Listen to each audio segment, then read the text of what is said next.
Shifting our attention to the Eastern Eyre Netball Association now, and it was a thrilling round on the weekend. Kristy Turnbull's on the line with me to tell us all about it. How you going, Kristy? Happy Friday. Good to be here again, Dan. I'm going well, thank you. And yes, it was a super thrilling round of netball. Very good. Well, let's get straight into it. I'm very eager to hear about these results. We'll start off with the game between Kimba and Eastern Rangers.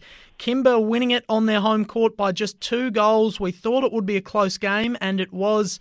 They won it 46-44. Tell us more. Yeah, look, it was sounds like it was a fabulous game of netball and certainly kept the spectators on the edge of their seat for most of the game. So I think I said last week that Rangers have lost Nicole Symes, but they also didn't have Ruby Green take the court last week due to illness. So that gave an opportunity for young Gab Tahini to step up into the A grade, and it sounds like she really held her own and own up there and played a cracking game. So Rangers come out, they had a really good start to the game, got an early jump on Kimba, but once Kimba settled into it, they managed to even the score coming into the first break. And then the rest of the game, I think, just sort of played out the same. It was very to and fro and up and down a little bit.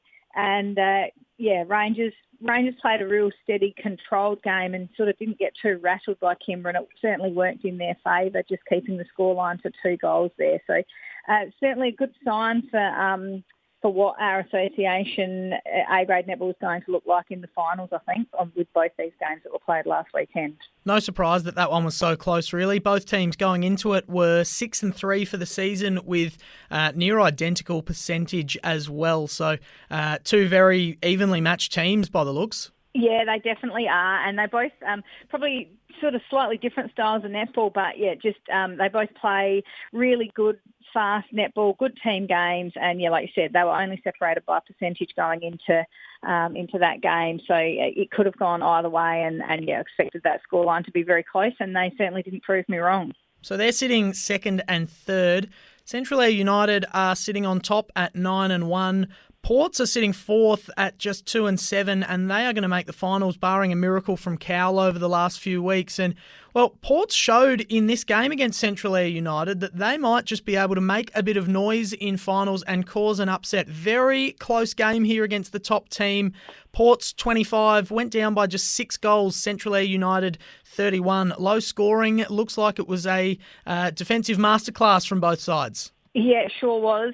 The defensive pressure from both teams was just unreal. I think we had one of the quarters there at 6 minutes elapsed before a goal was actually scored. So just goes to show how tight defensively that both teams played. And like you said, Ports are certainly looking like they could cause an upset as we run into finals and in our finals campaign. They came out firing and they really showed what they are made of this season. They've had a few, up and down games, and the last time these two teams met, it was a fair blowout. So the Ports girls should be really happy with the way that they performed against Storm on Saturday and keeping that margin to 6 goals and keeping Storm, very, very low scoring. So Storm had rotated 9 girls through. They had their full team, and that probably didn't work as well in their favour. They took a fair while to settle, and I think the Ports girls just caught them by surprise. I don't think they were expecting that Ports could come out quite so hard and fast, and full credit to the Ports girls. They really matched that intensity and matched Storm's pressure. So, yeah, Storm's still 2 games clear, but I think, like I said, anything can happen as we continue into finals. So it probably wasn't the highlight of the season for Ports. I'm sure breaking the 7-year drought was obviously the highlight, but I think it sounds like you could mount a case that was actually their best game for the year. So great to see the improvement from Ports throughout this season. Let's look ahead to round 13. And while we're talking about Ports, let's stay with them. They're travelling to Cowell, who are coming fresh off the bye.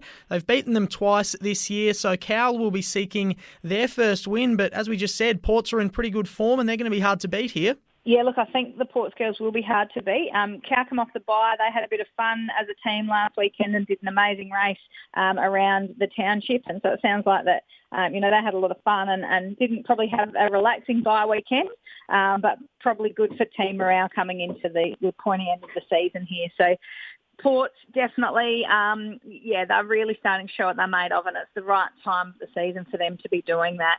Cow's got a couple of girls out, and Annika Wallage, she's unfortunately injured, so they'll lose her out of her defence and they'll miss that height. And Laurie Turner, who is travelling overseas.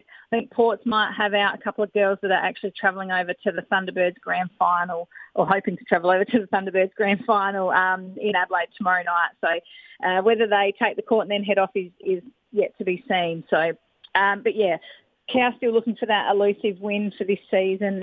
This is their opportunity to do it if they can, but I think the Ports girls, they're going to carry that momentum from last week and they're going to keep that. They know they've got it in them. Their defensive pressure has been unreal and they're going to continue with that, I think, as we move into this weekend and beyond. So I think the confidence that they'll have coming into this game against Cow, knowing that they've got the 2 wins against them already this season, will probably put them in good stead to take another win this weekend.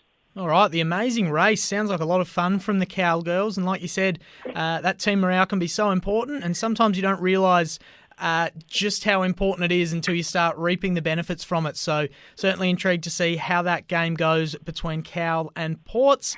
Eastern Rangers hosting Central Eyre United in our other game at Riddell. Kimba Districts on the bye, but this one should be a cracker. Eastern Rangers playing at home, really good chance for them to maybe cause an upset and stay in touch with second place on the table, bouncing back from that loss to Kimba. Yeah, look, again, Rangers girls would be feeling really confident with that close game against Kimba, and probably knowing that Ports have got so close to Storm. So they'll have Ruby Green back in from illness last week.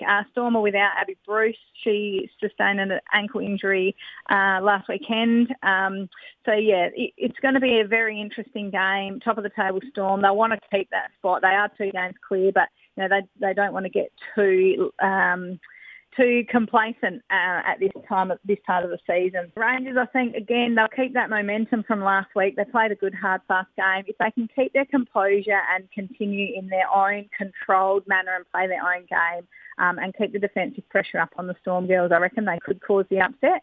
But, yeah, I expect that it will be a very, very close game again. Huge round this weekend in Eastern Eyre Netball. Enjoy it, Kristy. Looking forward to your recap next Friday. We'll chat to you then.